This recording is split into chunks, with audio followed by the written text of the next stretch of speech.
What's going on? Welcome back to the Extra Innings Podcast. I'm your host, Elijah Rodriguez. We're back today with another episode. This one should be pretty short and sweet. Lots of things happening yesterday in the world of baseball. There was quite a few injuries. Saucedo went down for the Mariners on a weird play at first. Wilson Contreras. I think it was Wilson. Yes, Wilson Contreras. Actually kind of scary. I saw that live. I was streaming on Twitch last night, and I was, between games, I was watching. I always have the game on here, and I saw it live happen with Wilson Contreras take a bat from JD Martinez right to it was it was straight contact from bat to wrist. I saw it the minute it hit, it was broken. Like, that was brutal. So Wilson Contreras is down with a fractured arm, broken arm. I'd imagine he'd be down for a bit, which just sucks because he's going off. And then you had, on top of that, it was just a weird day. You had Javi Baez spanking guys at second. Don't know why he's doing that. Then you got Zach Gallen made it. Well, on a positive note, before we get into more not so happy things, but that's not even the main reason of our podcast today. But Zach Gallen came back last night, dominated. That was exciting. But then Jose Barrios, who is leading the MLB in ERA with like a 1.4, got absolutely tagged by the Phillies last night for 8 innings, for 8 runs in 3 innings or something like that. It was, so you can kiss that way by. Honestly, the Phillies have just been on a tear since Saturday. Yeah, Saturday, because they had San Francisco this past weekend. Going into last night, Bryce Harper hit a grand slam. They are going off. I mean, they're just going off the Phillies. I mean, which is expected. The Phillies are the Phillies. They're a good team. They've been a good team. We expect nothing less. It's shocking when they don't do this. So it is what it is. And then on top of that, you have the Yankees, who put an absolute ass whipping on the Astros last night. I think it was 10-1, I think was the final score. But they tagged the shit out of Justin Verlander. Tough outing for him last night. All right, so we don't want to see. Oh, yesterday was Tuesday. Yeah, today's Wednesday. Interesting. Yeah, 10-3 on the Yankees yesterday. Verlander. How far did Verlander go? I'm interested now. Verlander went 5 innings, 8 hits, 7 runs, 7 earned runs, 3 walks, 2 strikes, 3 home runs. Damn. Tough night for Verlander. But even in all this craziness, it's not what we're talking about today. We have plenty of short form content to talk about today on socials and on YouTube. So if you want my opinion on some of this other shit that happened, be sure to follow us and check that out later. But today we're going to be talking about something that has me nervous. I've been nervous about this since we signed him. And I say we, I'm talking the Yankees. We're going to be talking if I think that Juan Soto will be a Yankee long term. I've been trying not to talk about this because it makes me it gives me the heebie-jeebies a little bit because it makes me nervous. Mostly because he's such an awesome player, and obviously you don't want to set your hopes too high because, like I said, big Yankee fan, and we're gonna dive into it pretty deep. And we'll talk about Juan Soto, where he's come from, things he's done, where he's at, where I think he's going to land, where I think he'll be, all that stuff. So let's start from the beginning.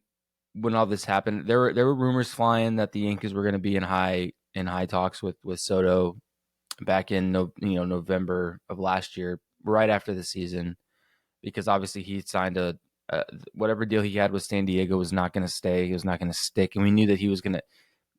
And here's the thing that sucks is that his agent is Scott Boras. So they're always going to, I just have the feeling everyone's like, well, they may sign him. The Yankees may give him something prior to the season ending. Like, he may sign something, he may ink something before the season's over. I don't see that happening. That just doesn't make any sense to me. They're not going to put that kind of pressure on this season, especially when this is the first season the Yankees have been really on to something in quite some time. They haven't felt this magical, this strong. In 2009, any Yankee fan remembers 2009 because it was the first World Series they've won since it was 8. They had an 8 or 9 year drought. 2009 was a magical team that was A-Rod, Jeter, Robinson Cano, Jorge Posada, Mariano Rivera. I mean, that was Mark Teixeira, Hideki Matsuyama, Johnny Damon. It was such a fucking legendary team. So I remember 2009 and how magical that roster was, how magical that year was, just how perfect. I mean, you can't put it any perfect. It was a perfect year all the way around. Every piece of it was just phenomenal. This seems to be the closest team, or at least the closest performing team to that level of magic I've seen from the Yankees in a long time. And any Yankee fan will tell you the same. There's just no way you can't deny it. They're performing, they're playing. There's a different vibe. The last 2 years in New York, well, 2022, not too much, not so much. I think there was a little. It was more of a lack of performance level. It wasn't anything about like the clubhouse or how people were feeling. Last year was tough. Was a tough year for the Yankees, and that's no question. A lot of injuries, people were missing. It was just rough all the way around. Judge was out. Trevino was out. Cole was kind of just doing it all on his own, trying to figure it out. They had to bring up Wells and Rodovet or whatever his name is. So a lot of young guys behind the plate. I mean, not Wells. When I say Wells, no, it was Higashioka was the other guy at the time. I don't know why he said Wells. But yeah, just last year was not a good year. Last year was not a good year. It was very obvious that there was going to need to be some big spending over the offseason. And in a way, I thought, when everything came up, well, Juan Soto was going to, be a big name, obviously, and he was a big name at the trade deadline the year before when he went to San Diego from from Washington. So, we knew I knew he was going to be a big name, and I really didn't know because there was such a big gap on the pitching staff that I was more split. I really thought that we were going to land Snell. I thought the Yankees were going to take Snell. Boris kind of blew that one because there was a big offer on the table from the Yankees to acquire Snell, and that would have been a hell of a addition. But everything happens for a reason. So I thought that if we were going to get Soto, we were going to compromise on pitching. That's exactly what happened. They didn't beef up their rotation. We stuck with Cole. We're still working with some of the guys that we've already had that they've had. And then they went and got Soto, which was a great addition. Obviously, Soto's a stud. So, the outfield for the Yankees has been probably the most wishy-washy, consistently moving pieces of that team. You had Hicks for a while. Hicks didn't have it really. I mean, he performed here and there. You had Bader. Bader was the guy who kind of really kept you alive the last 2 years, especially like in the playoffs that one year. He was the only guy hitting when the Yankees had like that really, really bad drought. So he was one of the few pieces that I was like, you're going to have to replace him. And there's been kind of just in and out pieces here and there. Some guys filling in spots that are kind of utility guys. You had IKF, doing some stuff. You had Oswaldo Cabrera doing some stuff. So there was people filling in spots and doing all kinds of different things, but we didn't ever have a set outfielder. And right now I feel like with the addition of Verdugo and Soto, and now you have Judge who's playing quite, he's not fully hitting his Judge, but he's playing well. He's still a good presence in the clubhouse to have, and he's going to be obviously your main piece in the outfield. I think this is the most solidified as an outfield that the Yankees have had in quite some time. Like, honestly, like a solidified, solid, strong outfield with Verdugo in left, Soto in right, and then Judge in center. It just seems right. It just feels good, right? But aside from all that, obviously, so they went out, they got Soto. Awesome. It was like a $31 million 1-year guarantee only because he wanted to avoid arbitration. It was a big sign for somebody who's avoiding arbitration at $31 million for 1 year. So let's get into the money aspect. I was nervous that when we got Soto, it was going to be kind of a taste of something that we weren't going to be able to keep, that the Yankees weren't going to be able to hold on to. And I think solely and if you didn't know, so Soto is only 26 years old. So before we even let's talk the whole thing. So Soto was he was probably 23, 24 in 2019 when they went to the World Series and won the World Series in Washington. That was a crazy year too. He was 23, I think 23 or 24. So he's still young. You could tell that he enjoyed playing in Washington. You could tell that he was loyal to that fan base. He was happy to be there. You could just feel it. You can see it because you can tell when someone's not happy somewhere. You can watch their body language. You can see the way that they carry themselves. He was happy in Washington. And then they dealt him. So it wasn't even a mutual thing. They dealt him to San Diego. And now the Nationals are the Nationals. They're down big. They got CJ Abrams. They got a couple pieces, obviously, in a major rebuild. They had a really strong veteran team. I think that was a 1-year fluke for the Nationals. Honestly, they just had a strong team. They had some decent pitching, but obviously didn't keep any of that. Sold the team. Got Strasburg went on his route of he was really hurt, couldn't play anymore. There's a lot of issues. Then you had Soto, but I think that they saw Soto as a big piece that they could acquire cash from to build up an entire team, which it seems like they're slowly doing, but still struggling. But anyway, it did feel like Soto was really very, very much at home in Washington. And that was obvious. And he made that known that he was happy there and that they kind of, he's a very loyal guy to the team and he wants to stay. It's very obvious that he's not really. I'm split between whether I can't tell if he's really chasing cash or if he wants to find a forever home and play strong ball. Can't tell. And he's still very young. He's 26 years old, which also makes me nervous that he's 26. He's young, hasn't fully tested the free agent market yet. He kind of did. He signed with the Yankees early last offseason, so I don't think he really did. He didn't get tested. Like Boris didn't throw him out there like he did with Montgomery and Chapman and all those guys who didn't have anything really happening. So whatever.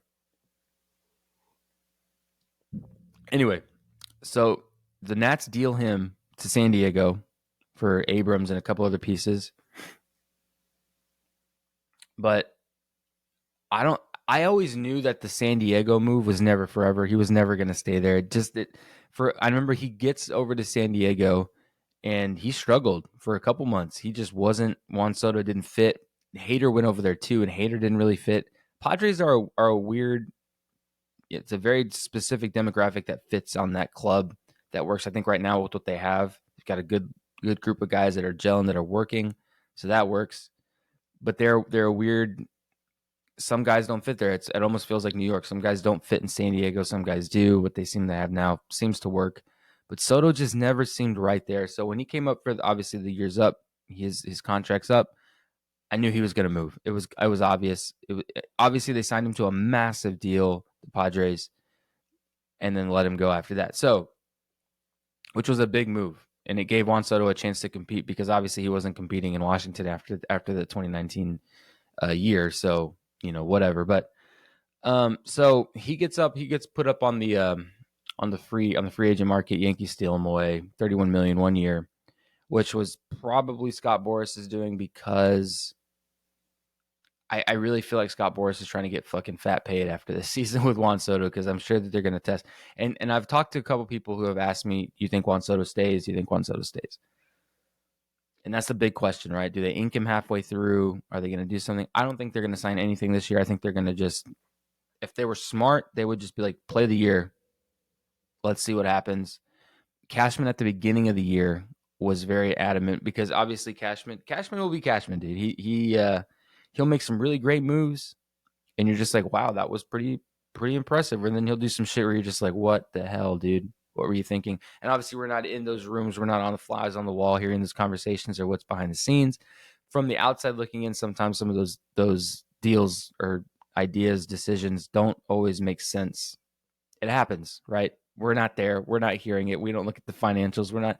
It's different. But from the outside looking in as a fan, some of the stuff he does just sometimes just doesn't make sense to me.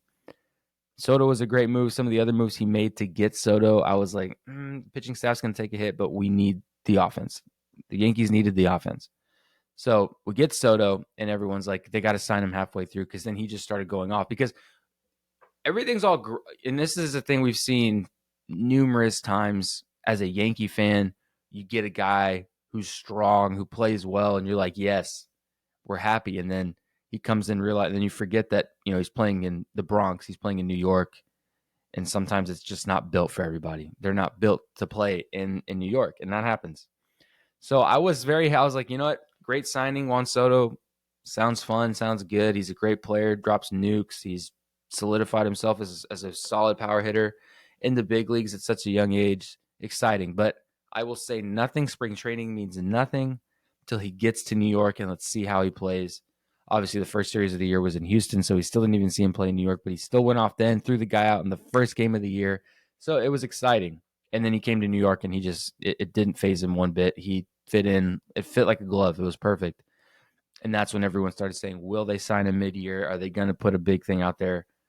And that's where we are now, right? So we know that he's a very loyal player, but I think after the whole thing, he was young. He was a young kid. Like he's like, I want to be somewhere and play here and make it and solidify myself. And they're like, yep, bye, see ya. So that probably hurt him a little bit. I think that was something because he's mentioned it multiple times how loyal he was to Washington and they let him go, and that kind of sour feelings, whatever, right? But it's a business, man. It's a business. So, um, so do I think that they sign him mid-year? Absolutely not. I don't. If I'm Cashman, if I'm the front office, I'm letting this season play out. We're not fucking with anything. You let everything keep going. Don't even talk about that. Let them play. Let them keep going. Why would you mess with mojo? Maybe I'm superstitious. I'm just like I'm not. We'll talk after the year. You perform. You play. This other stuff. We already know you're going to test the free market. Even if they put something on the table, Scott Boras is going to shoo it away. I think they're going to wait till the offseason, right? So that's the first question. Second question, does he stay in New York? The literally, the $1 million question is, does he stay in New York? Do we want him in New York? Do Yankee fans, do the Yankees want him in New York? Who wouldn't want him in New York? That's a stupid question, right? But do I think he stays in New York? I think no questions asked, he's going to test free agency. He's going to go into he's going to test the market because think about it like this. This is how I see it. If you know Scott Boras, right? If you know Scott Boras, and obviously everyone, because his whole thing got exposed this past year with him getting maybe a little bit too greedy on guys who may have overvalued themselves in some pieces. I think Montgomery should have signed somewhere else, not the 1 year he signed with Arizona. I think there was a much better contract on the table for him. Same with Snell. I think those guys were just kind of like pity signs. Like we just got to the season's already started. I need to sign. What are we doing? I got to play, right? So it's like, oh, let me just play here. Fuck it, right? That's really what it felt like for Chapman, Montgomery, and Snell. Obviously, Soto's a little bit of a different story. These aren't pitchers or an infielder who's still very early, so different. And obviously, Soto comes with a much bigger price tag, and Boras knows that. You lose Juan Soto, that'd be devastating to your agency. But I think that let's play devil's advocate here. Let's say that the Yankees put out an offer. Let's say they say $550 million, 8 to 10 years. Even I think that it might 550 million, 8 to 10 years might still be a little bit too low. I think they might go for longer, but the number is going to be somewhere in the 550 to $600 million range. I believe it. I believe it. I think he is worth that. Right now he's worth that. Let's see how the season rolls first. But right now I say he's a $500 to $600 million contract, long, big contract, right? So let's say that the Yankees, which can very well do it, let's say they say that, hey, we'll sign you to 10. Obviously, I'm probably off on the number, so we'll just say, well, 550 million, you're a Yankee for a long time. Let's just say that, right? Let's say they put that on the table tomorrow or in June or July, right? Midway through. They're going to shoot it. They're going to say, no, we're not going to do that right now. Boras and his Soto and his representation are going to say, no, we're not going to do that right now. And then Boras is going to go to Soto and say, look, the market's not open yet. We're not even in the free agency world yet, and someone's already offering you $550 million. What do you think we can get? And I just know that this is how Boras is going to see it. And if you don't think it is, go look at Scott Boras and his track record. He's going to say, you know what? 550 in a non-open market, dude. We can get you more. I promise we can get you so much more. I feel that that's what's going to happen. He's going to say, look, we got this much on a non-open market. Market's open. What do you think we can do there? Are we going to go Shohei level? Can we get to 700 million? I don't know, but we might try. I don't think anyone's going to offer him 700 million. I think that was egregious. But I think the 500 million they're going to say that's the lowest we could get right now. We could get so much more. When in reality, I don't think he gets more than 620 million at the most. And that's extending it, dude. I don't think he gets more than 600 million. So that was weird. The light just turned on. Oh, 7:30. That's why. But yeah, so do I think Juan Soto stays? I think it's going to be a struggle. I think it's going to be a bidding war amongst probably 3 to 4 strong teams, and I'll save those for myself. I think it's still too early. People could pull out, so I'm not going to make any any announcements yet. Obviously, as the season goes on, you're going to start seeing more and more people who are going to be interested in Juan Soto. Because, like I said, I don't see the Yankees. Cashman's already said it. They're not going to do anything mid-year because, like I said, that's really just giving your cards to Boris, and he's just going to run with them. So it'd be stupid to do that. They're not going to sign anything anyway, no matter how happy Juan Soto is in New York, which it seems like he's having a great fucking time. And he's playing very well, and everyone around him is playing well, and it just seems to really boost morale. I mean, you got some very different Yankees this year. You've got Juan Soto, who's got a lot of energy and a lot of. He's not that classic Yankee who keeps his mouth shut and does. He's got a lot of emotion. He plays with a lot of emotion, which is exciting for the game. You got Verdugo wearing chains and super tatted, which is not something you see in New York. Stroman wearing do-rags and pitching on the mound, and that's not something you see in New York either. So they've obviously changed their notion on what they want the Yankees to be. It's no longer you have to be this kind of person, this kind of guy. It's like we need to fucking win, and we're going to get some pieces that can win. And it's just a different Yankee squad. It's a different Yankee team, and I think that Juan Soto would be dumb to pass this up when the offer does come. Because like I said, at the end of the day, the Yankees will give him an offer. It'd be stupid if they just sit back and go, okay, well, we're going to sit back and just let everyone else offer, and we're just going to say, yeah, we're good. No, it's not going to happen. They're going to put something out there. It's no question. But do I think, to kind of wrap this up, guys, and kind of talking about this a little bit, do I think that Juan Soto stays a Yankee? It's still early. It's still very early. It's still very early in the season, though he's performing very well.